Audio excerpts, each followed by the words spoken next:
জগতে গঙ্গার জলকে আটকাবার ক্ষমতা আমাদের নেই। আপনারা এখন দেখছেন সনাতন মিডিয়া 7.0 চ্যানেলটিতে নতুন হলে সাবস্ক্রাইব করে রাখুন নতুন নতুন ভিডিও। ধীরে ধীরে ধীরে ধীরে সমুদ্রে যে মিশে যাবে কিনা? গঙ্গার জল নিরবিচ্ছিন্নভাবে কোথায় যে মিশবে?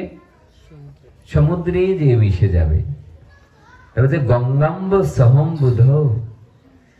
এ জগতে যেমন গঙ্গার জল ধীরে ধীরে যে সমুদ্রে মিশে যায়, তেমনি এ জগতের কোন ভক্ত যদি আমার কথা শ্রবণ করে, মদ্গুণ শ্রুতি মাত্রেন, যেই মাত্র আমার গুণের কথা এ জগতের ভক্তের কর্ণ দিয়ে হৃদয়ে প্রবেশ করবে, নদী যেমন ধেয়ে গিয়ে সমুদ্রের সাথে মিশে যায়, গঙ্গা নদী যেমন সমুদ্রে মিশে যায়, তেমনি আমার কথা শ্রবণের সঙ্গে সঙ্গে যে গোবিন্দ পাদ পদ্মে যে মিশে যায়।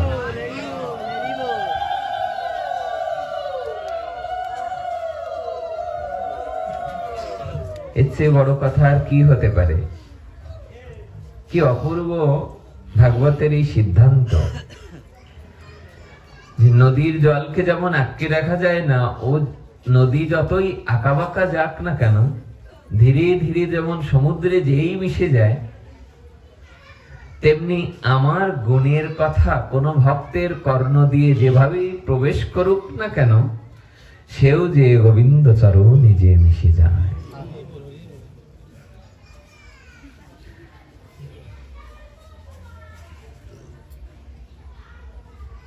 মজ্জিত্তা মদ্গত প্রাণা বোধয়ন্ত পরস্পর কথয়ন্তস্য মাম নিত্যং তুষ্যন্তি চ রমন্তি চ তেষাং সততযুক্তানাং ভজতাং প্রীতিপূর্বকং দদামি বুদ্ধিযোগং তং যেন মামুপজন্তি তে। মনুষ্যানাং সহস্রেষু কশ্চিৎ যততি সিদ্ধয়ে যততামপি সিদ্ধানাং কশ্চিন্মং বেত্তি তত্ত্বতো।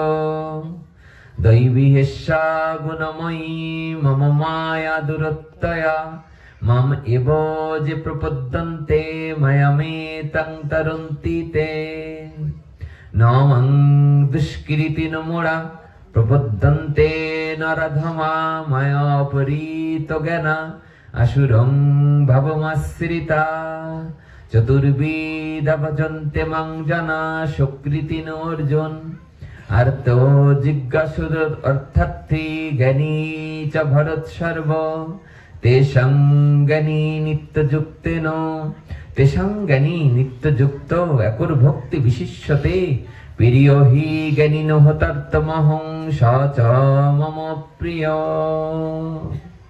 মনুষ্যানাং সহস্রেষু কশ্চিৎ যততি সিদ্ধয়ে যততামপি সিদ্ধানাং কশ্চিন্মং বেত্তি তত্ত্বতো। মজ্জিত্তা মদ্গত প্রাণা বোধয়ন্ত পরস্পরং কথয়ন্তস্য মাম নিত্যং তুষ্যন্তি চ রমন্তি চ। ভগবান অরিন্দম সুন্দর, সকল সুন্দরীর সুন্দর, ভুবন মনোহর। সেই ভগবান কুরুক্ষেত্রের সমর অঙ্গনে অর্জুনকে উপলক্ষ করে বারংবার এই শ্লোকটি বলছেন যে মচ্চিত্তা মদ্গত প্রাণা বোধয়ন্ত পরস্পরম কথয়ন্তস্য মাম নিত্যং তুষ্যন্তি চ রমন্তি চ। অর্জুন, এ জগতে যার মন প্রাণ আমাগত, অর্থাৎ আমায় যে ভালোবাসে, সে আর একজন ভক্তকে পেলে আমার কথাই আলোচনা করে, অন্য কোনো কথা তার বদনে আসতে চায় না। মৎস্যকে যেমন দুধের মধ্যে রাখলেও মাছ পছন্দ করে না, মৎস্য পছন্দ করে না, সে ওই নদীর জলই পছন্দ করে। মৎস্যকে যতই ঘিয়ের মধ্যে রাখা হোক, মৎস্য পছন্দ করে না, সে সবসময় পছন্দ করবে কি করে সে জলে প্রবেশ করবে। তেমনি এ জগতে যারা হরি কথাকে পছন্দ করে তারা জুয়া আড্ডা তাসে মগ্ন হয় না, তারা যেখানে সাধু সঙ্গ হয়, হরি কথা হয়, সেখানেই তারা প্রবেশ করবে। এটাই স্বাভাবিক। প্রেমসে বলো। এই পাশটা বেশ ভালো, গাড়ি এখনো সচল আছে, এই পাশটা সচল নেই। প্রেমসে বলো। না, এবার ভালো হয়ে গেছে। একটা কথা বলি, যদি কিছু মনে না করেন।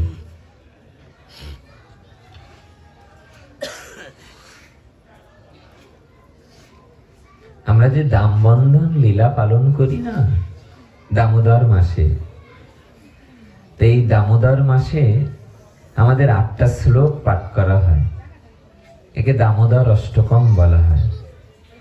এই দামোদর অষ্টকমের একেবারেই শেষ বিশ্রাম শ্লোকে আমাদের গোস্বামীগণ ব্যাখ্যায় বলেছেন, সনাতন গোস্বামী বলেছেন যে নম রাধিকা ওই তদীয় প্রিয়া ওই। তিনি ব্যাখ্যাতে বলছেন যে আমরা কেন রাধিকাকে, রাধারানীকে কেন প্রণাম করব। তো উনি ওনার দিগদর্শিনী টিকায় উল্লেখ করেছেন যে রাধারানীকে আমরা এই জন্য প্রণাম করব যে এ জগতে যারা গোবিন্দকে প্রণাম করে, গোবিন্দকে যারা ভালোবাসে, গোবিন্দ বলছেন তাদের সুনাম সুখ্যাতি আমি সমগ্র বিশ্বে গড়ে দিই। যারা গোবিন্দকে ভালোবাসে তার সুনাম আমি সারা পৃথিবীতেই তার সুনাম হবে। আর যদি কেউ আমার রাধারানীর পূজা করে, রাধারানীর প্রণাম করে, রাধারানীর সেবা করে, আমিও তাকে ভগবান হয়ে পূজা। যে আমার পূজা করে সে জগৎ পূজিত হয়, আর যে আমার রাধারানীর পূজা করে আমি সেই ভক্তের বারংবার পূজা করতে থাকি। এসছে বড় বাণী, এসছে বড় কথা হতে পারে না। একবার যদি কেউ রাধারানীর নাম উচ্চারণ করে, গোস্বামীগণ যেমন বলছে যে জলস্য চুলকেন চ বিক্রিনীতে সমাত্মানাং ভক্তব্য ভক্তবৎসল। এ জগতের কোন ভক্ত একটি তুলসী দল আর 1 গণ্ডূষ জল যদি আমার চরণে অর্পণ করে, একটা তুলসী পত্র আর 1 গণ্ডূষ জল কোন ভক্ত যদি দরদ মিশ্রিত করে আমার চরণে দেয়, ভগবান বলছে আমি আজীবন তার কাছে বিক্রি হয়ে যাব। বিক্রি নিতে সমাত্মানাং ভক্তব্য ভক্তবৎসল।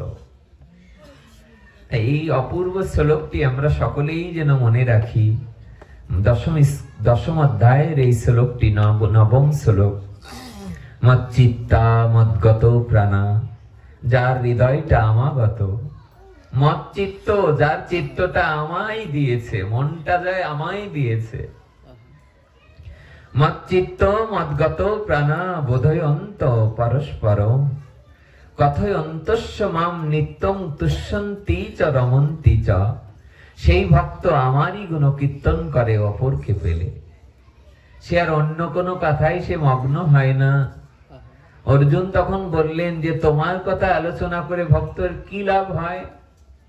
গোবিন্দ নিজ বদনে বললেন আমার কথা যেই মাত্র ভক্তরা বদনে উচ্চারণ করে, আলোচনা করে, এক চিন্ময় অপ্রাকৃত ধামের আনন্দ সে আস্বাদন করতে থাকে। কি আনন্দ! আপনি যখন হরি কথা শ্রবণ কীর্তন করেন তখন কি আনন্দ পান! সংসারের জ্বালা যন্ত্রণা দুঃখ আর মনে থাকে না। দেখবে যেই মাত্র কর্ণ দিয়ে এর একটা অক্ষরও প্রবেশ করে, সঙ্গে সঙ্গে হৃদয়টা কেমন নির্মল হতে থাকে। নিরমল শ্রী গৌর প্রেম রস সিঞ্চনে পুরল সব মন আস। সব আশা তখন পূরণ হবে যদি হৃদয়টা নির্মল হয়, যদি হৃদয়টা শান্ত হয়। দুধ যেমন স্থির না হলে সর পড়ে না, আর সর না পড়লে যেমন মাখন সেখান থেকে, মাখনের পরে সেখান থেকে যেমন আমরা ঘি পাই না, তেমনি ভাবে যার হৃদয়টা স্থির হবে না, তেমনি প্রেম ভক্তির রাজ্যে তার প্রবেশ করা বড় কঠিন হয়ে যাবে, অনেক কঠিন হয়ে যাবে। মচ্চিত্ত মদগত প্রাণা, মনে মনে যদি উচ্চারণ করো না, দেখবে প্রেম প্রাপ্তির জন্য দূরে যেতে হবে না। একেবারেই সেই ছোটবেলায় যখন আমরা পড়তাম না, বাড়ির কাছের শিশির বিন্দুগুলো ঘাসের উপরে ধানের উপরে পড়লে যে সৌন্দর্য, অনেক দূরে সৌন্দর্য দেখতে যেতে হবে না, একেবারে বাড়ির পাশে গেলেই যেমন আনন্দ লাভ করবে, তেমনি সাধু সঙ্গ হরি কথা, তেমনি ভাবে গীতা ভাগবতের কথা যদি নিজে আস্বাদন করো, হরিনামকে আশ্রয় করো, প্রেম প্রাপ্তির জন্য তোমাকে দূরে যেতে হবে না। নিরন্তর হৃদয়ের মধ্যেই তুমি আনন্দ সুখ আস্বাদন করতে পারবে, হৃদয়ের মধ্যেই আনন্দ লাভ করতে পারবে। যেই নাম আশ্রয় করবে হৃদয়ের মধ্যেই আনন্দ লাভ হবে, মনের মধ্যেই আস্বাদিত হবে, অন্য দূরে যেতে হবে না। অনেকে দেখুন বলে যে সুখ পাচ্ছি না, দুঃখ পাচ্ছি। এর কারণই হচ্ছে যে ভগবানকে ভুলে যাওয়া। তাই যে ভক্ত একবার আমাকে আশ্রয় করে, সে আমার কথাই আস্বাদন করে, আমার কথাই আলোচনা করে, না অন্য কিছু করে। সে আর অন্য জায়গায় যেতেও পারে না। খুব মনে হয় একটা কথা, যদিও কথাটি আমরা আগে দুই এক জায়গায় বলেছি। আমাদের রায় প্রভু ছিলেন পাবনা, উনি পরবর্তীতে বৃন্দাবনে চলে গেছিলেন। বৃন্দাবনে যে যখন ভজন করতেন, ওনার ধীরে ধীরে ওনার নামকরণ করা হয় গুরু মহারাজের কৃপায় কৃষ্ণ সুন্দর রায়। কি নাম? সংক্ষেপে ওনাকে রায় প্রভু বলে ডাকা হতো। এত বড় জগৎ বিখ্যাত এই ভক্ত, উনি যখন পাবনা থেকে বৃন্দাবনে চলে গেলেন, উনি ওখানেই ভজন সাধন করতেন। উনি গৃহী ছিলেন। এই পাবনার এই রায় প্রভু যেদিন, ওনার একমাত্র পুত্রের নাম ছিল শ্যামসুন্দর। কি নাম? এই শ্যামসুন্দর একমাত্র পুত্র মৃদঙ্গ বাজাতো। আর কৃষ্ণ সুন্দর রায় এত সুন্দর কীর্তন করতেন যে তার কীর্তনের ধ্বনি শুনে আকাশে বাতাসে মনে হতো যেন হরিনামের ধ্বনি। অনেক দূর থেকে তার কীর্তন শুনতে আসতেন অনেক ভক্তরা। আর পঞ্চতত্ত্বে যেমন আমরা গাই, তিন পুত্র সঙ্গে নাচে সেন শিবানন্দ, আর পঞ্চপুত্র সঙ্গে বাজে রাই ভবানন্দ। আজ পিতা পুত্রে কীর্তন আনন্দ করলে জগতে তার চেয়ে আনন্দ আর কিছু থাকতে পারে না। যদি নিজের বাবা আর সন্তান মিলে দুজনে তিনজনে মিলে কীর্তন আনন্দ করা যায়, তাহলে ঘরের মধ্যেই যেন সাধু সঙ্গ হয়, যেন ঘরের মধ্যেই যেন ভক্ত সঙ্গ হয়। আজ রায় প্রভু তার একমাত্র পুত্র শ্যামসুন্দরকে নিয়ে ভীষণ কীর্তন আনন্দে মেতে উঠেছেন। ছেলেটা এত ভালো মৃদঙ্গ বাজায়, আর বাবা তো তার কীর্তনের কোনো তুলনা নেই। আর কীর্তন করতে করতে ধীরে ধীরে একদিন এক সংবাদ আসলো, বাবার কানে যে বললেন তোমার ছেলেটা মারা গেছে, বাড়ি যেয়ে দেখো। একমাত্র পুত্র মৃদঙ্গ বাজায়। কৃষ্ণ সুন্দর রায় যেই মাত্র বাড়ির মধ্যে প্রবেশ করলেন, যে দেখলেন নিজের একমাত্র পুত্রের মৃত শরীরটা দেখে বাবা কাঁদলেন না। সবাই মনে মনে চিন্তা করছেন যে উনি কাঁদছেন না কেন? কারোর ছেলে মেয়ে মারা গেলে তার তো কান্না রোল পড়ে যায়। এ জগতে সব থেকে বেশি কঠিন হলো যদি বাবার কাঁধে কারো সন্তানের লাশ ওঠে। যেই মাত্র কাঁধে তুলে নিয়ে অন্ত্যেষ্টি ক্রিয়ার জন্য শ্মশানে গেলেন, শ্মশানে যাওয়ার পরে নিজের পুত্রের দেহটা দাউ দাউ করে দাবাগ্নির মতো জ্বলছে, ওই শ্মশানের কাছে জ্বলছে। বাবা অপলক নয়নে তাকিয়ে রয়েছে, এক ফোঁটা কাঁদে না। গ্রামের লোকজন ঝরঝর কাঁদছে বাবার দিকে তাকিয়ে, যে নিশ্চয়ই পাষাণ হয়ে গেছে অধিক শোকে। সামান্য শোকে কাতর হয় মানুষ, আর অধিক শোকে পাথর হয়ে যায়। যেই মাত্র দেখলেন যে দাউ দাউ করে জ্বলছে, এরপর কলসি ভাঙা আর যে ক্রিয়াকর্মটা হরিনাম করে সব ভক্তরা বাড়ি চলে গেলেন।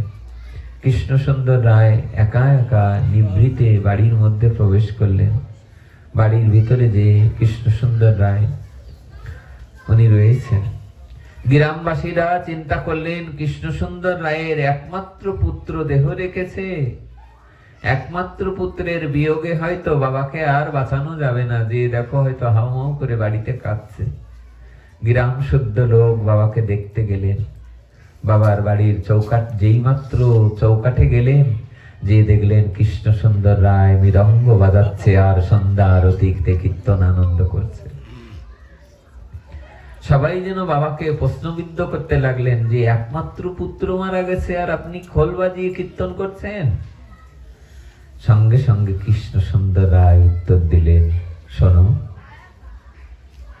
আমাকে চৈতন্য মহাপ্রভু একজন মৃদঙ্গ বাদক দিয়াছিলেন, তাহার ইচ্ছা হইয়াছে, তাই তিনি আমার একমাত্র পুত্র মৃদঙ্গ বাদক শ্যামসুন্দরকে লইয়া গিয়াছে। বলে চৈতন্য মহাপ্রভুর ইচ্ছা ছিল যে সে আমাকে একজন মৃদঙ্গ বায়ান দেবেন। গ্রন্থে বলে বায়ান লেখা আছে যে তিনি আমাকে একজন মৃদঙ্গ বায়ান দেবেন, তাহার ইচ্ছা হইয়াছে, তাই তাহাকে লইয়া গিয়াছে। এখন সেই মৃদঙ্গ বাজানোর ভার আমার উপরই পড়িয়াছে, তাই আমি এখন কীর্তন আনন্দ করে আমি নিতাই গৌরকে আনন্দ দান করিতেছি। ওনার এই জীবনী শ্রবণ করে আমাদের নবদ্বীপের, আমি প্রথম যখন এই কথাটি শ্রবণ করেছিলাম, নবদ্বীপের থেকে আমাদের এই মহন্ত মহারাজ এসেছিলেন ভাগবত কিশোর গোস্বামীজি। উনি যখন বাংলাদেশে এসে এই কথাটি বললেন, তখন থেকে আমার খুব ইচ্ছা ছিল যে এই কথাটি আমি কোন গ্রন্থে পাবো, কোথায় একটু পড়া যায় কেন।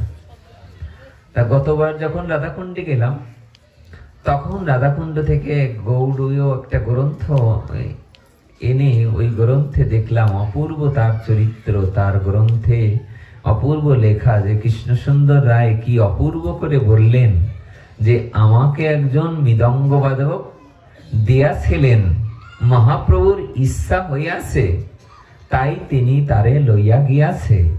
এখন আমার মৃদঙ্গ বাজানোর ভার আমার হাতে পড়িয়াছে, তাই আমি মৃদঙ্গ বাজাইতেছি। আমার মনে হয় গীতার এই শ্লোকটি যদি কেউ পাঠ করে না বোঝে, আমার মনে হয় তার কৃষ্ণসুন্দর রায়ের এই কথাটা শোনা উচিত যে জাতস্য হি ধ্রুব মৃত্যু ধ্রুবং জন্ম মৃতস্য চ তস্মাদ অপরিহার্য অর্থে নতং সচিতমস্যি। যে অর্জুন, যার জন্ম হয় তার মৃত্যু হবে, আর যার মৃত্যু হয় তার জন্মও অবশ্যম্ভাবী। তাই মৃত অথবা জীবিত কারোর জন্য শোক করা উচিত নয়। তা আমার মনের মধ্যে একটা জিনিস মনে হয়, এটা কি সম্ভব?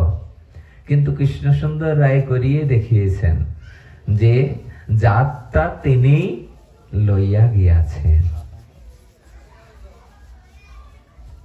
এই এক অক্ষর যদি কেউ একবার বুঝে ফেলে, তাহলে এই সংসারে তার আর বেশি কষ্ট পাওয়া লাগবে না। ধীরে ধীরে ধীরে ধীরে তার প্রেম ভক্তি জাগ্রত হবে। ধীরে ধীরে তার সে যত পা আগাবে তত ওই পথেই এগিয়ে যাবে। আপনি বৃন্দাবনে যাবেন, বৃন্দাবনের এক পা কমবে, বৃন্দাবনের রাস্তাটা একটু কমবে। আর যদি অন্যান্য জায়গায় যান, বৃন্দাবনে না যে যদি বান্দরবনে যান, অন্যান্য জায়গায় যান, তাহলে বৃন্দাবনটা দূরত্ব হবে।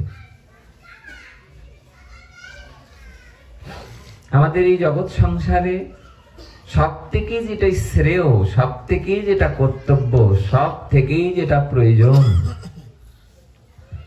রামানন্দ সংবাদে মহাপ্রভু রায় রামানন্দকে বলছেন যে রায়, শ্রেয় মধ্যে কোন শ্রেয় জীবের হয় সার? উত্তরে রায় কহে, রায় রামানন্দ বললেন যে প্রভু, কৃষ্ণ ভক্ত সঙ্গ বিনা শ্রেয় নাহি আর। এ জগতে সব থেকে মঙ্গল বস্তুটা কি? রায় রামানন্দ বললেন যে প্রভু, এ জগতে সব থেকে মঙ্গল বস্তু যদি ভক্তদেরকে সঙ্গে নিয়ে সাধু সঙ্গ হরি কথা করা যায়, তাই এটাই সব থেকে বেশি এর থেকে সব থেকে শ্রেয় বস্তু আর কিছু হতে পারে না। এটাই সব থেকে শ্রেয় বস্তু। সাধু সঙ্গের এমনও মহিমার কথা বলা হয়েছে শাস্ত্রে, এমনও আশ্চর্যের কথা বলা হয়েছে যে শাস্ত্রে এরকমও লেখা আছে যে বৈকুণ্ঠেও সাধু সঙ্গ নেই, এমন গোলকেও সাধু সঙ্গ নেই, এমনকি 14 ভুবনের কোথাও সাধু সঙ্গ হরি কথা নেই। একমাত্র এই মত্তভূমিতে, এই ভগবত রাজ্যে ভগবানের এই প্রেম ভক্তি মূলক যে হরি কথা সাধু সঙ্গ একমাত্র এই পৃথিবীতেই বিরাজিত। আর কোথাও এই সাধু সঙ্গটা নেই, অন্য কোথাও নেই, অন্য কোথাও পাবে না সাধু সঙ্গ হরি কথা, হরি নাম। হনুমানকে নাকি একবার রামচন্দ্র এসে বলেছিলেন, হনুমান তাড়াতাড়ি গুছিয়ে নাও, বৈকুণ্ঠে যেতে হবে। হনুমান নাকি বলেছিলেন যে প্রভু, হে পতিত পাবন, হে মর্যাদা পুরুষোত্তম রামচন্দ্র, আপনি কৃপা করে বলবেন কি আমরা এখন যে স্থানে পদার্পণ করব, আমরা এখন যে জায়গাটায় যাব, সেখানে সাধু সঙ্গ আছে তো, সেখানে হরি কথা হবে তো? রামচন্দ্র হনুমানের দিকে তাকিয়ে বললেন যে না, ওখানে কোনো সাধু সঙ্গ হরি কথার ব্যবস্থা নেই।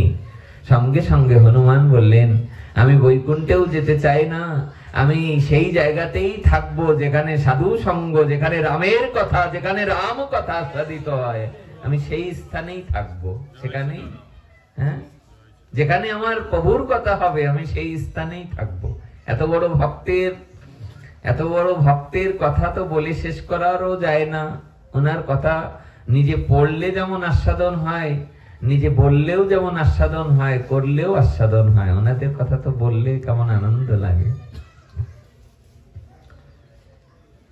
খুব অপূর্ব লাগে এই জায়গাটা। যে যুদ্ধ যখন সমাপন হয়েছে, বিভীষণ একটা মুক্তোর মালা নিয়ে গিয়েছিলেন রামচন্দ্রকে দেওয়ার জন্য। যেই মাত্র রামচন্দ্রের সম্মুখে ওই মুক্তোর মালাটা নিয়ে গিয়েছেন, সঙ্গে সঙ্গে রামচন্দ্র দেখে তো খুব মনে মনে আনন্দ পাচ্ছেন। রামচন্দ্র ওই মালাটা নেওয়ার পর উনি যেই মাত্র নিজের গলায় দিয়েছেন, গলে দেওয়ার পরে সমস্ত ভক্তরা মনে মনে চিন্তা করছে, সুগ্রীব আদি বিভীষণ দেবতা গন্ধর্বগণ সবে ভাবে মনে মন, সকলে সুগ্রীব সহ শুরু করে সমস্ত ভক্তরা মনে মনে চিন্তা করছে যে রামচন্দ্রের হাতের থেকে এই মালাটা যদি আমাদের কেউ দান করত, তাহলে আমাদের মানব জীবন ধন্য হয়ে যেত। কার না লোভ হয় ভগবানের হাতের থেকে যদি কোনো বস্তু পাওয়া যায়। উনি গলা থেকে খুলে, ওনার গলে থেকে খুলে নিয়ে উনি হাতে করে ঘোরাচ্ছেন চারিদিকে। যেই মাত্র উনি হাতে নিয়ে ঘোরাচ্ছেন, সমস্ত ভক্তরা মনে মনে চিন্তা করছে, না জানি কে প্রসাদ ভজন, এই মালাটা, মুক্তার মালাটা কে পাবে, কে ভাগ্যবান, নিজেরা মনে মনে চিন্তা করছে। আর অনতি দূরে বসেছিলেন হনুমান সকলের নিকটে। যেই মাত্র রামচন্দ্র হার পেলেন, হার পায়া মহাশয় আনন্দে মগন হয়। তিনি আনন্দ পেয়ে উনি খুঁজে খুঁজে দেখছেন যে আমার হনুমান কোথায়। যেই মাত্র উনি হারটা খুঁজে দেখছেন, হারটা হাতে নিয়ে উনি হনুমানকে খুঁজছেন। হনুমানকে খুঁজতে খুঁজতে হঠাৎ করে হনুমানকে ডাকছেন, হনুমান কাছে এসো, নিকটে এসো। আর এই মুক্তোর মালাটা নিয়ে যে হনুমানের গলায় পরিয়ে দিলেন ভগবান। যেই মাত্র ওনার গলে পরিয়ে দিলেন, সঙ্গে সঙ্গে হনুমানকে তো সংস্কৃতে কবিরাজ বলা হতো, বলে হার পায়া মহাশয় আনন্দে মগন হয়, ফিরাইয়া ঘোরাইয়া দেখে। হনুমান যেই মাত্র হারটা হাতে পেলেন, হারটা হাতে নিয়েই তার একটা একটা করে চিবিয়ে চিবিয়ে মাটিতে ফেলে দিচ্ছে। পুঁথি কষ্ট কার লাগছে? রামের? সীতা? কার কষ্টটা হচ্ছে? কার? বিভীষণের। কেন? কারণ যার বস্তু তার ব্যথা। এ জগতে যে কারোর ছেলে মারা গেলে অন্যের কষ্ট হয় না, একেবারেই দূরের মানুষের কি কষ্ট হয়? সে হয়তো বলতে পারে ইস, কিন্তু নিজের পরিবারের কেউ, নিজের আত্মীয় কেউ, নিজজন কেউ যদি দেহ রাখে, নিজের কোনো ক্ষতি হয়ে গেলে তার নিজের কষ্টটা অনুভূতি হয়। যেই মাত্র একটি একটি করে পুঁতি চিবিয়ে চিবিয়ে মাটিতে ফেলে দিচ্ছেন, সঙ্গে সঙ্গে ব্যথা কষ্টটা হচ্ছে বিভীষণের, কারণ অনেক দিন ধরে গুছিয়েই তো রামচন্দ্রের অঙ্গে দিয়েছে ওইটা। সঙ্গে সঙ্গে বললেন, এই জন্যই তো বলি বানরের গলায় কি মুক্তার মালা খাটে। সঙ্গে সঙ্গে রামচন্দ্র বললেন যে বিভীষণ, আমি দেখছি যে কি করা যায়। রামচন্দ্র সঙ্গে সঙ্গে সভা মাঝে উঠে দাঁড়িয়ে বললেন, হনুমান, এটা কি হচ্ছে? কেউ কি মুক্তার মালা চিবিয়ে চিবিয়ে মাটিতে ফেলে দেয়? এটা মূল্যবান বস্তু, তোমাকে বুঝতে হবে। আর তারপর এটা ভক্তের দেয়া দান, ভক্তের দান কখনো ফেলে দিতে হয় না। হনুমান সঙ্গে সঙ্গে সবার মধ্যে উঠে দাঁড়ালেন। ইয়া শুনি কপিরাজ উঠে সেই সভা মাঝ, ইয়া শোনার সাথে সাথে সবার মাঝে উঠে দাঁড়ালেন মাঝখানে। আর এই যে ভক্তমাল গ্রন্থে অপূর্ব আস্বাদন দিয়েছেন, ভক্তমাল গ্রন্থে কি পদে পদে লেখা, ইয়া শুনি কপিরাজ উঠে সেই সভা মাঝ, সবার সামনে উঠে দাঁড়ালেন। বললেন, প্রভু আপনি মূল্যবান বস্তুকে কেন বলছেন? তা বলে, বিভীষণের দেয়া এত বড় দামি কোন মুক্তোর মালা, এটা এ জগতের কেউ পেলে সে তো অনেক আনন্দের সহিত গ্রহণ করত, সে যতন করে রাখতো, তুমি ফেলে দিচ্ছ কেন?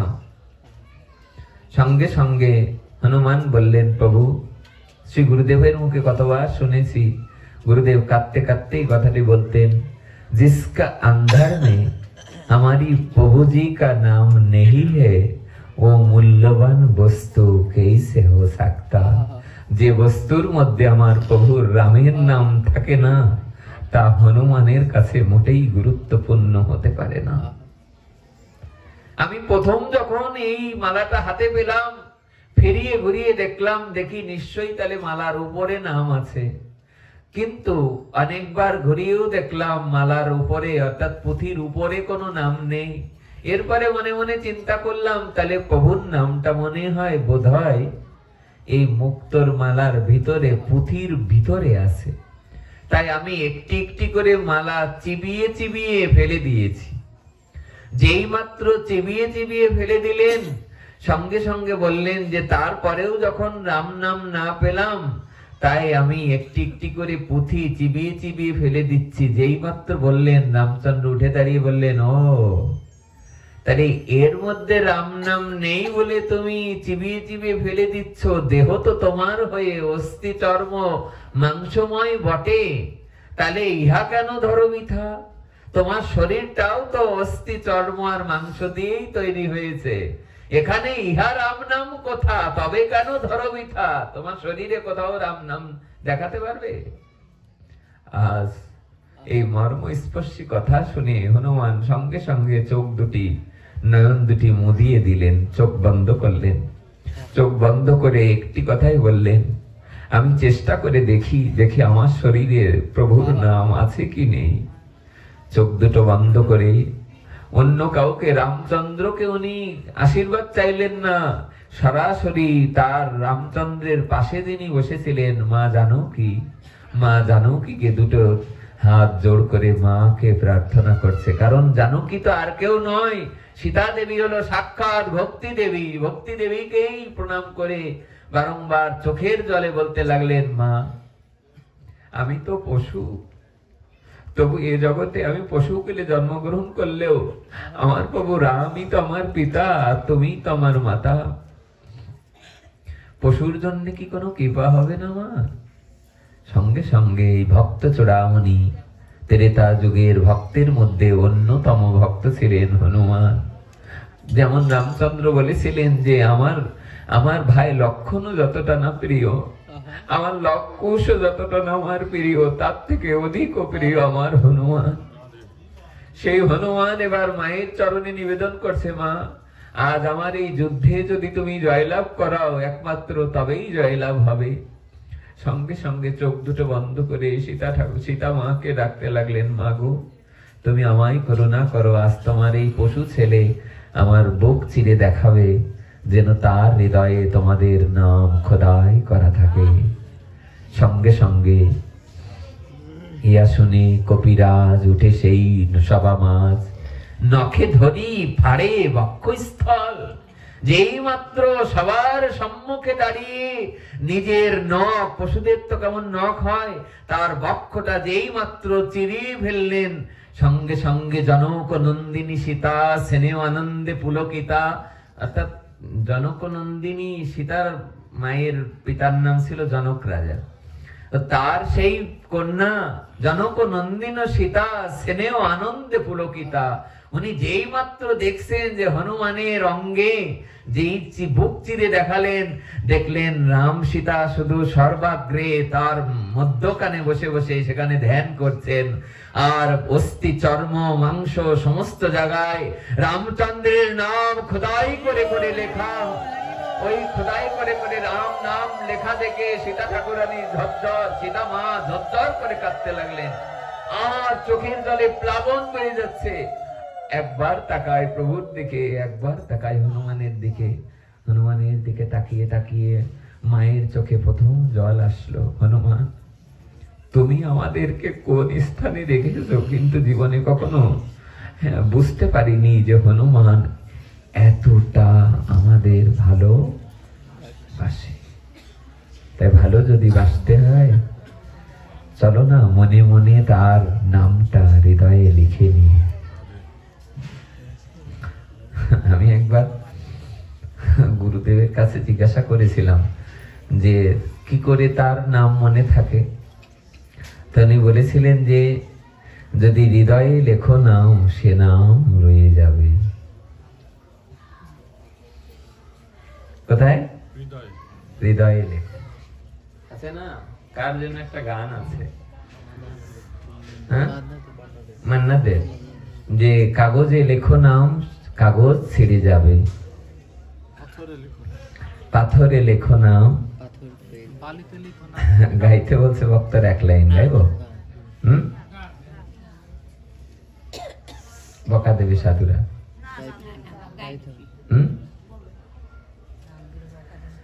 কাগজে লেখো নাম, কাগজ ছিঁড়ে যাবে, পাথরে পাথরে লেখো নাম, পাথর ক্ষয়ে যাবে, হৃদয়ে লেখো নাম, সে নাম রয়ে যাবে। যদি কাগজে লেখো নাম।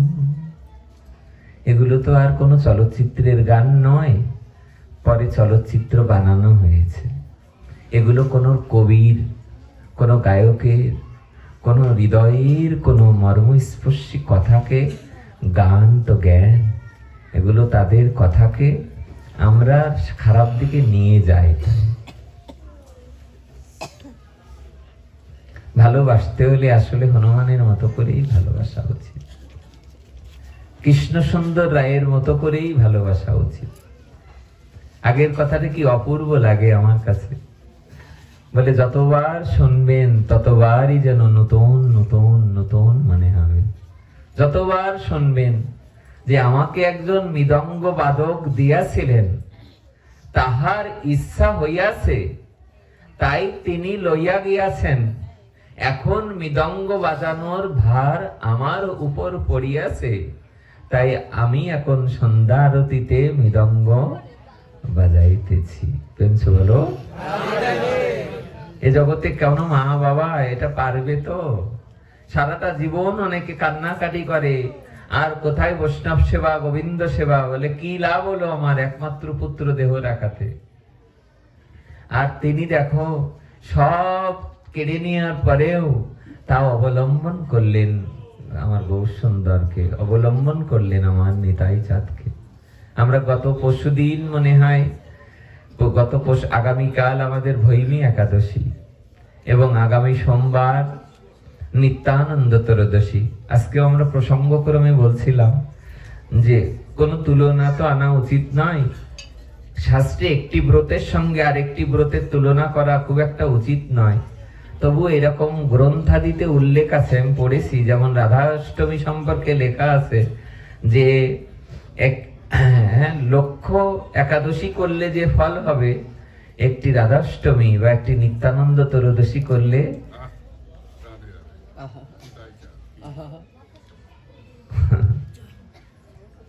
তো কথা নয়।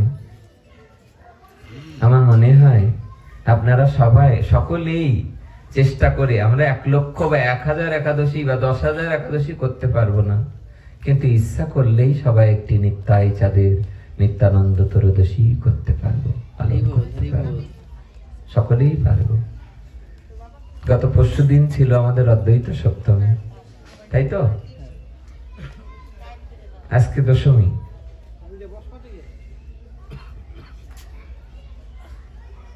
এই সময়টা আমাদের নিতাই চাঁদ, অদ্বৈত গোসাই এবং সামনে শ্রীমান মহাপ্রভুর শুভ আবির্ভাব তিথি আসছে। আমাদের ভাই একটা কথা বলে বারংবার, বলে জানেন এই কথাটা আমার এত ভালো লাগে, বারংবার বারংবার শুনতে ইচ্ছা করে। অদ্বৈত প্রকাশ গ্রন্থে উল্লেখ আছে, অদ্বৈত ঠাকুর যেদিন বৃন্দাবনে গিয়েছেন, উনি যেই মাত্র উনি গয়া থেকে, উনি কাশী থেকে ধীরে ধীরে মথুরার দিকে যখন রওনা দিচ্ছেন, আর মথুরা মন্ডলে যেই মাত্র মথুরার মাটিতে দেখবেন যারা ট্রেনে যায় বৃন্দাবনে, এখন তো অনেকে প্লেনেও চলে যাচ্ছে, সময় সংক্ষিপ্ততার কারণে গতবার আমিও গিয়েছিলাম। তো ট্রেনে গিয়ে আপনারা অবাক হবেন দেখলে, যারা ব্রজবাসী থাকে, বৃন্দাবনবাসী থাকে, তাদেরকে দেখে তো সবসময় চেনা যায় না। যারা গিয়েছেন তারা দেখবেন, আমি অবাক হয়ে দেখলাম, কত গল্প শুনি বৃন্দাবনের, আর নিজে দেখলাম, আমি অবাক হয়েছি যে দেখে, যে বৃন্দাবনে যেই মাত্র নামার সময় হবে, কোন ব্রজবাসী মা বাবা তাদেরকে দেখলে বোঝা যায় তারা আগে নেমে নিজে মনে হয় যেন তার নিজের মেয়ের বাড়ি চলে এসেছে। তারা আগে গাড়ি থেকে নেমে আগেই কি একটা তাদের যে সুরটা, তাদের যে প্রেম মাখানো দরদটা, এটা প্রায়শই সবার ভাগ্যে হবে না। মনে হয় যেন আগেই নেমেই বলে রাধে রাধে, মনে হয় যেন তার মেয়ের বাড়ি, আসলেই তার মেয়ের বাড়ি বর্ষানা। কিন্তু অবাক হয়ে যেতে হয় যে যেই মাত্র বর্ষানায়, যেই মাত্র মথুরা মন্ডলে ট্রেন থেকে নামার সাথেই তাদের ওই প্রেমটা ওরকম হয়ে যায়। আমাদের গতবার আমাদের এক দাদা গিয়েছেন বৃন্দাবনে, তা আমি দাদাকে বললাম, দাদা আশ্চর্য একটা কথা বলেন তো, আমি শুনি একটু আনন্দ পাই। তিনি বললেন কি জানো, বৃন্দাবনে 1 মাস ছিলাম এই দামোদর ব্রতে, তা আমি একটা জিনিস শুধু অবাক হলাম ব্রজবাসীদের। বলে যেই মাত্র রাধাকুণ্ডের পাড়ে তো অনেক জায়গায় রুটি সবজি ইত্যাদি বিভিন্ন জায়গা থেকে আসে, তো লাইন দিয়ে যারা ওখানে প্রসাদ নিচ্ছে, তো কেউ যে বলছে যে বাবা 5 রুটি দিয়ে দো, কেউ বলছে আমাকে 10 রুটি দিয়ে দো, কেউ বলছে আমাকে 2 রুটি দিয়ে দো। তা উনি আমাকে বলছে যে একজন এসে বলল যে আমাকে 50টা রুটি দিয়ে দাও। তা বললেন যে যেই মাত্র 50টা রুটি চাইলেন, সঙ্গে সঙ্গে ওই যারা দাতা দিচ্ছেন 50টা রুটি আর সবজি সেই বাচ্চাটার হাতে দিয়ে দিলেন। 50টা রুটি চেয়েছে, 50টাই দিয়ে দিলেন। তাহলে এটা বৃন্দাবনেই সম্ভব।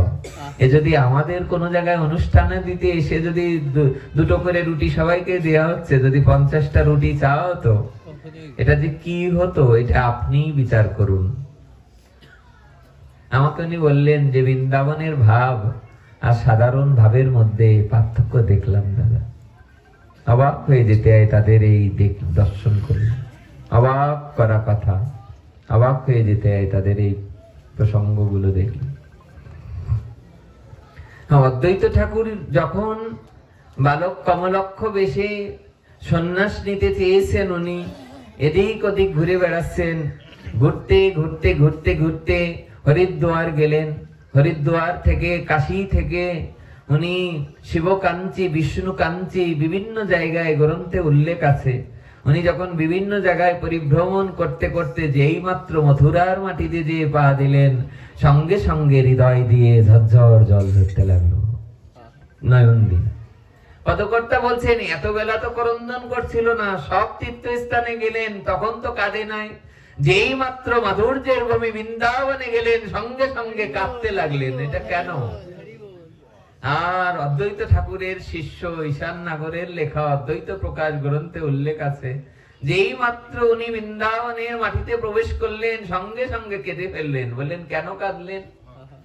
বললেন কাঁদলেন এই জন্যে, ভগবানের পৃথিবীতে যত এই বিশ্ব ব্রহ্মাণ্ডে যত তীর্থস্থান আছে সংখ্যা কত? 3.5 কোটি। এই পৃথিবীতে কতটি তীর্থস্থান আছে? 3.5 কোটি তীর্থস্থান আছে। এর প্রত্যেকটি তীর্থস্থানই দিব্য চিন্ময়। কিন্তু অন্যান্য তীর্থস্থানে গেলে, অন্যান্য তীর্থস্থানে যাওয়ার চেয়ে যদি বৃন্দাবনের মাটিতে কেউ চরণ রাখে, বৃন্দাবনের মাটিতে যদি কেউ স্পর্শ করে, তার এত প্রেম প্রাপ্তির কারণ হলো এই যে বৃন্দাবনের মাটি হলো গোপিকাদের প্রেম মিশ্রিত, রাধারানীর প্রেম মিশ্রিত হলো বৃন্দাবন। অপূর্ব কথা।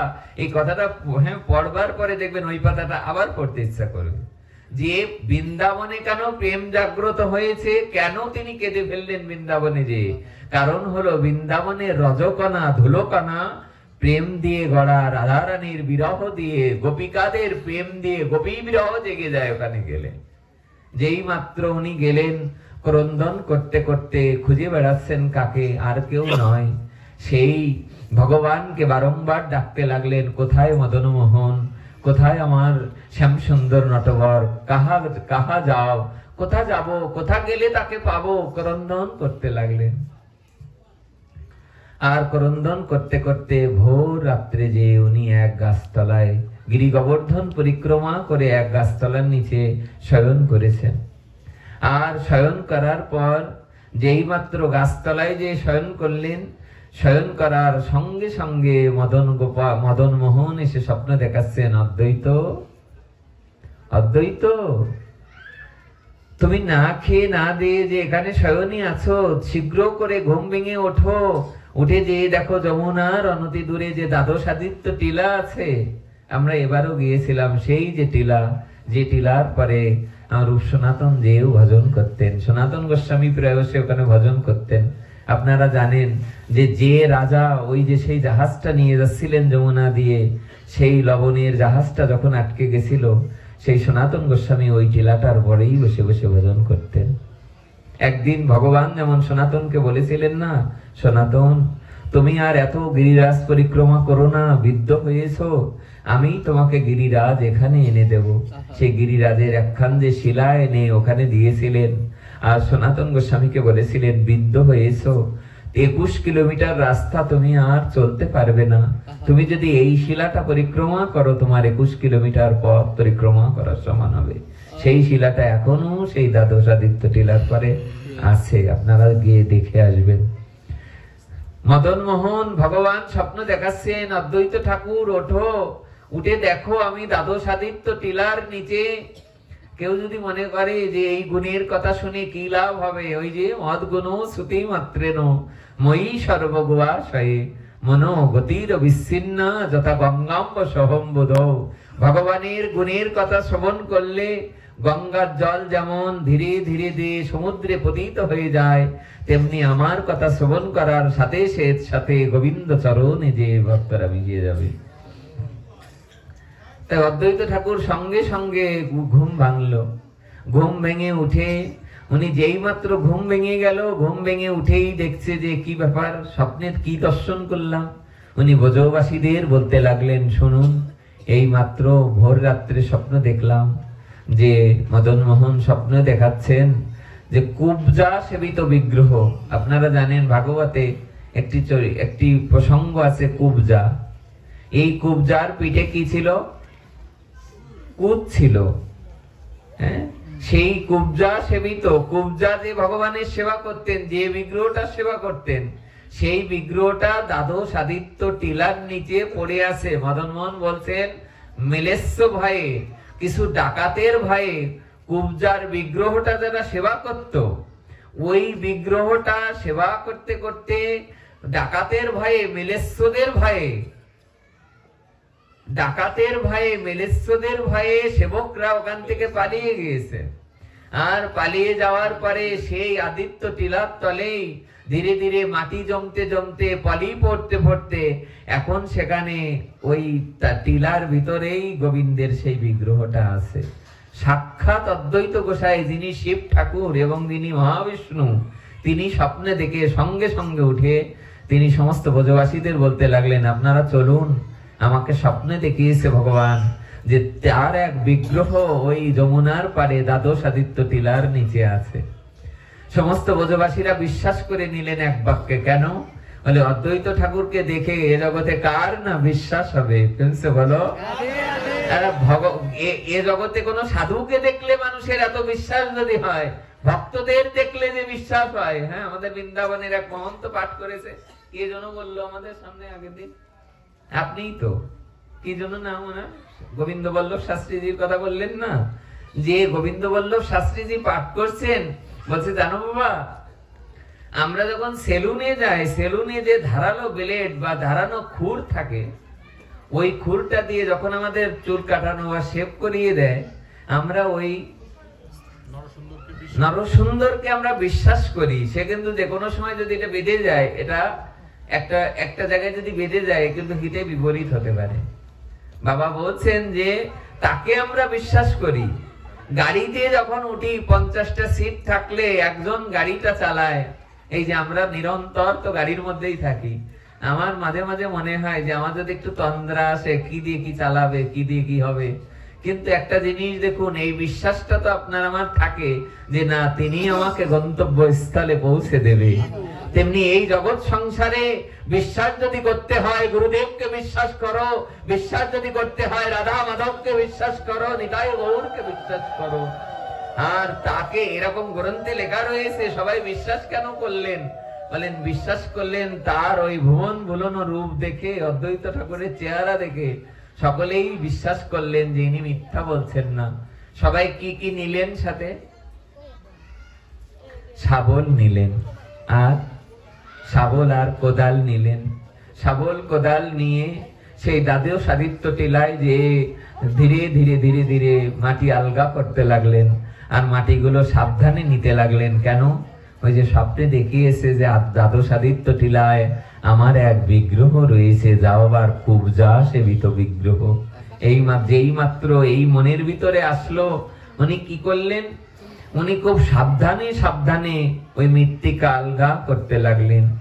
আর মৃত্তিকা আলগা করতে করতে যেই মাত্র হঠাৎ করেই দেখলেন যে একটা অংশ যেই বেরিয়ে গেল, উনি বুঝতে পারলেন যে এই বিগ্রহটাই হচ্ছেন সাক্ষাৎ আমার কুবজা সেবিত বিগ্রহ, মদন মোহন বিগ্রহ। উনি সেই মাটি আলগা করে সমস্ত ভক্তরা এসে অনেক ভারী বিগ্রহটাকে এনে 108 কলসি জল দ্বারা, দুগ্ধ দ্বারা, পঞ্চামৃত দ্বারা, অনেক সিঙ্গার আদি করে অভিষেক করে অনেক বড় করে অনুষ্ঠান দিলেন বৃন্দাবনে অনুষ্ঠান আদি দেওয়ার পরে ওই বিগ্রহ চারিদিকে সুনাম ছড়িয়ে দিতে লাগলো। বিগ্রহটার নাম কি? মদন মোহন। এই মদন মোহন বিগ্রহটা এইমাত্র, এই মদন মোহন বিগ্রহটার সুনাম চারিদিকে এত বৃদ্ধি পেল। কারো সুনাম যখন বৃদ্ধি পায় তখন শত্রু বেড়ে যায়। কি হয়? এই জগতে কারোর যদি সুনাম বৃদ্ধি পায়, তার কি বেড়ে যায়? মাদার তেরেসার একটা কথা মনে আছে? আমাদের যশোরে আছে মাদার তেরেসার যে দাতব্য চিকিৎসালয়। সারা বাংলাদেশের অনেকেই যারা টাকা পয়সা অনেকে করতে পারে না, মিলাতে পারে না, তারা মাদার তেরেসার এই যে হসপিটালটা আছে, কম দামে কম টাকায় গর্ভবতী মহিলা মেয়ে ছেলেদের যাদের সন্তান প্রসব হবে, তাদেরকে নিয়ে ওখানে ভর্তি করা হয়। একেবারে অল্প কটা টাকায় ওরা করে দেয়। এই মাদার তেরেসার একটা বিখ্যাত বাণী উনি বলেছিলেন যে দেখো, যদি তোমার শত্রু বাড়াতে চাও তা ভালো কাজ করো। প্রেমসে বলো। এই জগতে তুমি ভালো কাজ করলে দেখবে তোমার শত্রুর অভাব হবে না। এমনকি নিতাই গৌড়েরও কম শত্রু ছিল না, মহাপ্রভুর কম শত্রু ছিল না। আজকে দুপুরেও পাঠের প্রসঙ্গ ক্রমে, কালকে রাত্রেও আমরা কোথায় এই আপনাদের এই পাশে আমরা ছিলাম, হ্যাঁ, বোয়ালমারি রূপাপার। আমি অবাক হলাম ওখানে, তাই যে একটা জিনিস অবাক হলাম, আমাকে বলছে যে পণ্ডিতরা যেন প্রশ্ন না করে, তাহলে কি হবে? আমি তখন বললাম কি যে পণ্ডিত তো থাকবেই, বোদ্ধা থাকবে না, জ্ঞানী থাকবে না, কর্মী মার্গী থাকবে না, তাহলে গীতাতে এতগুলো মার্গ আছে কেন? সব ধরনের তো থাকবে। সবাই কি আর একরকম হবে কি? এ জগতে সকলের মন কি একই রকম হবে? সকলের মন একই রকম হবে না। মহাপ্রভু যেমন দাক্ষিণাত্য পরিভ্রমণ যখন করেছিলেন, তখন দক্ষিণ ভারত পরিভ্রমণ করতে যাচ্ছেন, তো শ্রীমান মহাপ্রভু দক্ষিণ ভারত পরিভ্রমণ করতে করতে উনি কিছু তার্কিক, কিছু শাক্ত, যারা শাক্ত মতে, সেই তার্কিকরা মহাপ্রভুকে দেখার পরে বললেন ওই যে নিমাই আসছে। মহাপ্রভু ডাকনাম বাল্য নাম নিমাই ছিল। ওনারা বলতে লাগলেন ওই যে নিমাই আসছে। এবার কোমর বেঁধে বসেছেন সবাই, বলে যে এই প্রশ্ন কর, নিমাইকে প্রশ্ন কর। যেই মাত্র ভক্তরা বলতে লাগলেন প্রশ্ন একটু পরে করো না, উনি যেভাবে কাঁদছে, মহাপ্রভু কাঁদতে কাঁদতে হরিনাম করছেন, হরে কৃষ্ণ কৃষ্ণ কৃষ্ণ হরে হরে, হরে রাম রাম রাম হরে হরে। আর এই ক্রন্দন ধ্বনি শুনে অন্যান্য যারা ওখানে শাক্ত মতে ছিলেন, যারা মহাপ্রভুকে পরাস্ত করবে বলে আজ পরাজিত করে নাকে খড় দিয়ে নিমাইকে এই জায়গা থেকে বিতাড়িত করে দেবো। আহারে, মহাপ্রভুকেও ছাড়ছে না। সাক্ষাৎ যিনি রাধা গোবিন্দ মিলিত তনু শ্রীমান চৈতন্য মহাপ্রভু, তাকে নাকি প্রশ্ন করে পরাজিত করবে, করে ওই জায়গা থেকে বলে আমাদের পাণ্ডিত্য, আমাদের এই জায়গায় আমাদের ভাত বিক্ষে মার দিয়ে দেয়। আর মহাপ্রভু যেই মাত্র ক্রন্দন করছে আর বদনে কৃষ্ণ কৃষ্ণ নাম উচ্চারণ করছে, মহাপ্রভু তো মহাপ্রভু নয়, সে তো সাক্ষাৎ রাধারানী। যেই মাত্র মহাপ্রভু কীর্তন করতে করতে ওই জায়গায় বসলেন, সব ভক্তরা মহাপ্রভুকে নয় রাধারানীকেই যেন দর্শন করছে। 2-4 মিনিট যেতে না যেতেই ওখান থেকে একজন শাক্ত ভক্ত, যে মহাপ্রভু বিরুদ্ধে, সেই ভক্ত মহাপ্রভুকে দর্শন করে যেই মাত্র নাম করছে, আর তার নয়ন দিয়ে ঝরঝর করে জল ঝরতে লাগলো। তার শাক্ত ভাব গেল, তর্ক ভাব গেল। তার্কিকতা যাওয়ার পরে কাঁদতে কাঁদতে চিৎকার করে উঠে বললেন, নিমাই নিমাই, আমাকে এই কৃপা করো, এই আশীর্বাদ করো, আমরাও যেন তোমার মতো কৃষ্ণ কৃষ্ণ বলে দুটো চোখের জল পেলে দুটো কৃষ্ণ নাম করতে পারি। সবাই এসে মহাপ্রভুর চরণে পড়ে গেলেন। ঝরঝর করে কাঁদতে কাঁদতে মহাপ্রভুকে বললেন, আমাদের দীক্ষা দাও প্রভু, আমাদেরকে তোমার চরণে স্থান দিয়ে দাও। এই মহাপ্রভুর দেখো কি, মহাপ্রভুকে যে দর্শন করছে তার যেমন করুণা হয়ে যাচ্ছে, কৃপা হয়ে যাচ্ছে। আমরা কথাটি এই বলছিলাম যে জগতে কেউ যদি ভালো কর্ম করে, সৎ কর্ম করে, সতের শত্রু বেশি, অসতের বন্ধু বেশি। সতের শত্রু বেশি, অসতের বন্ধু বেশি। যেই মাত্র অদ্বৈত ঠাকুর কুবজা সেবিত বিগ্রহ এক ব্রাহ্মণকে বললেন, শোনো ব্রাহ্মণ, আমি বৃন্দাবন পরিক্রমা করতে চলেছি, তোমার দায়িত্ব হবে প্রতিদিন সকাল দুপুর সন্ধ্যায় যে কবার তার সেবা করার, তুমি তার সেবা করতে থাকো। সে দায়িত্ব পেয়ে আনন্দে নাচতে লাগলেন। ভগবান যে স্বপ্ন দিয়ে যে বিগ্রহটা দিয়ে যায় ভক্তদের কাছে, টোটা গোপীনাথ আছে দেখবে জগন্নাথ ধামে, এই টোটা গোপীনাথ যেমন মহাপ্রভু নিজ হাতে যোগাদাদার পণ্ডিতকে দিয়েছিলেন, তেমনি এই যে স্বপ্নে পাওয়া আমার অদ্বৈত ঠাকুরের হাতে করে দেওয়া যে বিগ্রহ যাকে দিলেন, তিনি কেঁদে কেঁদেই সেবা করতে লাগলেন। কিন্তু অদ্ভুত এক ঘটনা ঘটলো। এই যে শত্রু বেশি, তো যেই মাত্র সেবা দিয়ে উনি অন্দরে প্রবেশ করেছেন, সঙ্গে সঙ্গে কিছু মেলেচ্ছ, কিছু ডাকাত, কিছু অন্যান্য অবলম্বী তারা লাঠি সুটা নিয়ে চলে এসছেন ওই বিগ্রহটাকে ভেঙে দেবে, যাতে হিন্দুদের সুনামটা নষ্ট হয়ে যায়। যেই মাত্র লাঠি সুটা এনে ভাঙতে যাবেন, এসে তারা কোথাও বিগ্রহটা পেলেন না। যেই মাত্র বিগ্রহটা না পেলেন, বিগ্রহটা না পেয়ে তারা একেবারে হন্তদন্ত হয়ে সবাই যার যার জায়গায় চলে গেলেন। আর সন্ধ্যার সময় অদ্বৈত ঠাকুর আসলেন। অদ্বৈত ঠাকুর এসে দেখেন সবার মুখে হাত, সবাই কাঁদতে লাগলেন। আর যে সেবাইত ছিলেন, সেবাইত ক্রন্দন করছে, সেবাইত কাঁদছে। সেবাইতকে বলতে লাগলেন, কি ব্যাপার, বিগ্রহ কোথায়, বিগ্রহ কোথায়? আর সেবাইত বললেন যে কোন চোর ডাকাত মেলেচ্ছগণ এসে আপনার বিগ্রহ তো তারা চুরি করে নিয়ে চলে গেছে। এই কথা বলার সাথে সাথে অদ্বৈত ঠাকুর নাওয়া খাওয়া ছেড়ে দিলেন। যে বেদির উপরে বিগ্রহটা বসিয়েছিলেন, ওই বেদির কাছে যে দুটো হাত জড়ো করে অদ্বৈত ঠাকুর কাঁদতে লাগলেন, আমার কি অপরাধ, যে অপরাধের কারণে বিগ্রহ চুরি হয়ে যায়, সে বিগ্রহ যদি মন্দিরে না থাকে, মন্দিরে থেকে আমার লাভ কি? সারা রাত না খেয়ে উপবাস করলেন। ব্রজবাসীরা খেলেন না, সবাই সমস্ত বৃন্দাবনে সবাই অনাহারে রয়েছেন। ভোর রাত্রে মদন মোহন স্বপ্ন দেখাচ্ছেন, ও অদ্বৈত, না খেয়ে রয়েছো কেন? বৃন্দাবনবাসীরা সবাই ক্ষুধার্ত, না খেয়ে আছো কেন? গোসাইজি বলতে লাগলেন, না খেয়ে থেকে আর কি উপায় বলো? তুমি যে আমাকে স্বপ্নে দর্শন দিয়ে বিগ্রহ তুমি যা এসেছিলে, কিন্তু তুমি যে তোমাকে চুরি করে নিয়ে গেছে ভক্তরা, তাহলে এখন আমরা আর অনাহারে না থেকে কি করব? সঙ্গে সঙ্গে ভগবান বলতে লাগলেন, শোনো অদ্বৈত, ভগবান কখনো ভক্তকে ছেড়ে যেতে পারে না।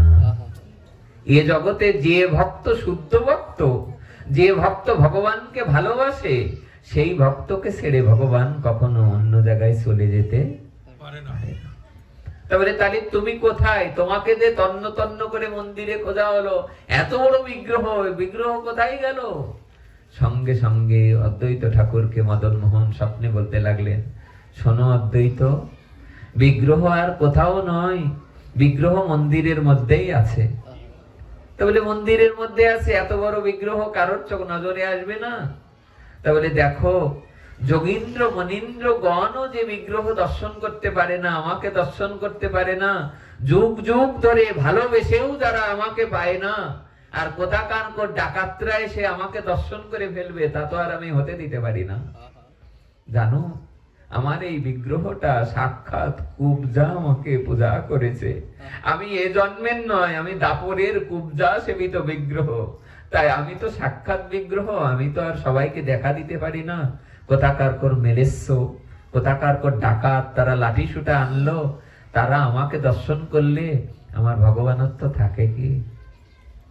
তাই বিগ্রহ বলতে লাগলেন, শোনো, আমি ছোট হয়েছি, আমি বৃহৎ বিগ্রহ ক্ষুদ্র হয়ে আমি মদন মোহন, এখন মদন গোপাল হয়েছি। কি হয়েছি? মদন মোহন, আমি গোপাল হয়েছি। আগে, এর আগে এই গোপাল ছিল না। এই যে যে গোপালটা আপনারা সম্মুখে দেখছেন, এই জায়গা থেকেই অদ্বৈত গোসাই এসে এইটা তিনি চালু করে গেছেন। চালু করা মানে গ্রন্থে এরকম উল্লেখ আছে যে স্বয়ং সাক্ষাৎ ভগবানই স্বপ্ন দেখাতে লাগলেন ওনাকে, বললেন, আজ থেকে আমাকে আর মদন মোহন বলে ডাকবে না, আজ থেকে আমাকে মদন গোপাল বলে ডাকবে। তুমি যে দেখো ফুলের সাজির মধ্যে আমি পালিয়ে রয়েছি ছোট্ট গোপাল মূরতি হয়ে, ওখানেই যে তুমি খুঁজলে তুমি অবশ্যই এখনই ওই বিগ্রহ পেয়ে যাবে। আর আমার একটা কথা শোনো, আমার বিগ্রহকে আর মদন মোহন বলবে না, আমাকে বাল গোপাল, আমাকে মদন গোপাল বলে ডাকবে। আর এতে একটা বড্ড উপকার হলো এই, যারা বিগ্রহকে কিনতে পারে না, অনেক ভারী বিগ্রহ, বড় বিগ্রহকে যারা কিনতে পারবে না, কিন্তু এ জগতে মদন মোহন যদি মদন গোপাল হয়, তাহলে এ জগতের কত মানুষ যে গোপাল কিনে কিনে তাদের নিজ গৃহে নিজ বাড়িতে রেখে সেবা পূজা করতে পারবে। সেদিন হইতে মদন মোহনের নামকরণ মদন গোপাল করা হয়েছিল। অপূর্ব কথা, শোনো দিয়া মন, যাহার শ্রবণে হবে সর্ব পাপ বিমোচন। সমস্ত পাপ দূরীভূত হয়ে যাবে যে হরি কথা শ্রবণ কীর্তন করতে করতে, ভগবানের নাম গুণ কীর্তন শ্রবণ করতে করতে পরম মঙ্গল হয়ে যাবে। সদ্য ঋদ্ধ অবরুদ্ধ তে অত্র কিরিতিবি শুশ্রূষু বিস্তৎক্ষণাৎ নিগম কল্পতরুর গলিতং ফলম সুখমুখাদ অমৃত দ্রব সংযুতম পিবত ভাগবতম রসমালয়ং মুহুরহ রসিকা ভুবি ভাবুকা সিন্নতং সকথা কৃষ্ণ পুণ্য শ্রবণ কীর্তন হৃদন্তস্থ অবুদ্রাণি বিধুনতি সুরিচ্ছতাম শুশ্রূষু সদ্যধানস্য বাসুদেব কথা রুচি সন্মহৎ সেবয়া বিপ্রা পুণ্য তীর্থ নিষেবনা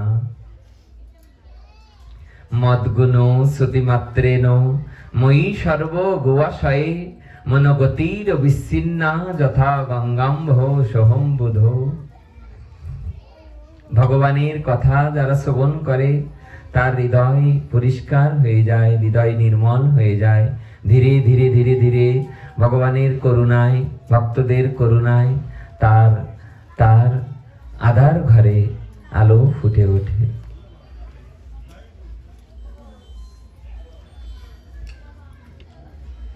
আমরা যে প্রসঙ্গে একটু কথা বলছিলাম, অদ্বৈত ঠাকুরের প্রসঙ্গ, যেহেতু আগামী কাল আমাদের ভৈমী একাদশী এবং আগামী সোমবারে যেহেতু নিত্যানন্দ ত্রয়োদশী, আমরা নিত্যানন্দ ঠাকুরের ছোট্ট একটি প্রসঙ্গে আলোচনা এসে আজকে হরিকথা শুভ বিশ্রাম রাখবো। আবার কাল হরিকথা আছে, আর আমাদের একটু ইচ্ছা আছে যদি কালকে সকালে একটু কীর্তন করা যায়, খুব ভালো হবে, খুব আনন্দ হবে। সবাই মিলে একাদশীর দিনে যদি একটু কীর্তনানন্দ